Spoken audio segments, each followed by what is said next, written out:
ఇప్పుడు మనం వాటర్ మిలన్తో హల్వా చేస్తున్నాం కదా, అది ఎలా తయారు చేయాలి అంటే first water melon juice already sweet ఉంటుంది కాబట్టి దానికి తగ్గట్టు మనం కొంచెం షుగర్ యాడ్ చేసుకోవాలి. నేనైతే 3 టేబుల్ స్పూన్స్ షుగర్ వేస్తున్నాను.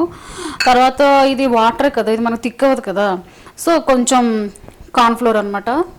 ఇది వేస్తే ఏంటంటే థిక్నెస్ వస్తుంది కదా, దీన్ని బాగా మిక్స్ చేసేసుకోవాలి. లేదంటే కార్న్ఫ్లోర్ అంతా లమ్స్ అలా ఉండిపోతుంది కదా, గడ్డలు గడ్డలుగా. ఇప్పుడు మనం స్టవ్ వెలిగించుకొని ఒక కడాయి పెట్టేసుకొని దాంట్లో మనం రెడీ చేసి పెట్టుకున్న వాటర్ మిలన్ జ్యూస్ ఉంది కదా, కార్న్ఫ్లోర్ విత్ షుగర్తో, అది వేసుకుందాము.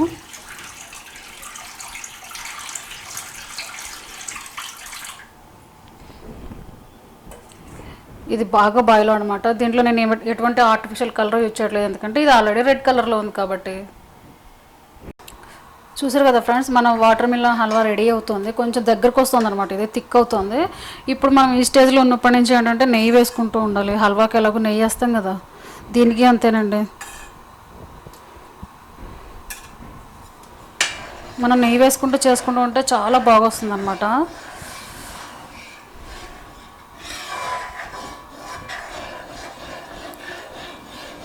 ఇలా తిప్పుకుంటూ ఉండాలి, లేదంటే మాడిపోతుంది.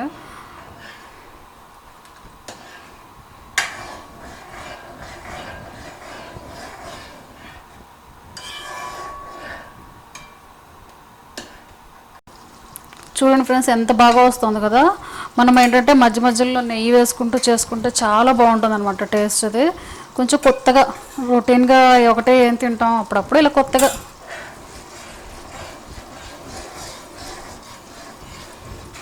చూడండి, మనం కలర్ ఏమి యాడ్ చేయకపోయినా మంచి కలర్లో కనిపిస్తుంది కదా ఇది.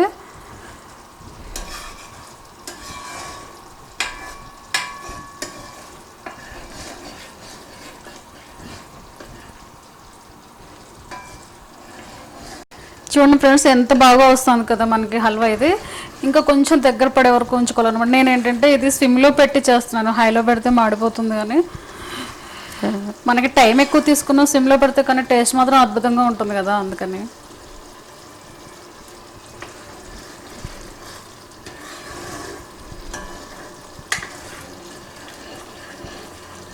కొంచెం నెయ్యి వేస్తున్నాను.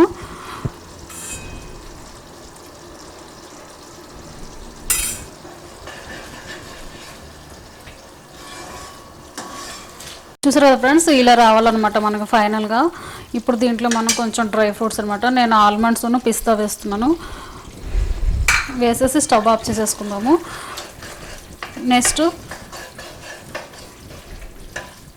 నేను ఇలాంటి గాజు బౌల్ తీసుకున్నాను అనమాట, స్క్వేర్ టైప్లో ఉండేది. దీనికి కొంచెం గీ అప్లై చేశాను. ఇప్పుడు మనం ఈ వాటర్ మిలన్ హల్వా ఉంది కదా, దాన్ని తెచ్చి ఇందులో వేద్దాము. చూసారు కదా ఫ్రెండ్స్, మన వాటర్ మిలన్ హల్వా రెడీ అయిపోయింది. నేను దీన్ని ఏంటంటే ఒక గాజు బౌల్లో వేసాను కాబట్టి ఇది కొంచెం కూల్ అయిపోయిన తర్వాత దీన్ని పీసెస్గా కట్ చేసుకుందాము. 5 మినిట్స్ దీన్ని పక్కన పెట్టేద్దాం అనమాట, తర్వాత మళ్ళీ కలుపుతాం. చూసారు కదా ఫ్రెండ్స్, ఇది మనకి మంచిగా నీట్గా కేకులు వచ్చేసాయి అనమాట. దీన్ని ఇప్పుడు ఇలా కట్ చేసేసుకొని పీసెస్ లాగా సర్వింగ్ ప్లేట్లో తీసుకొని సర్వ్ చేసేసుకుందాం అనమాట.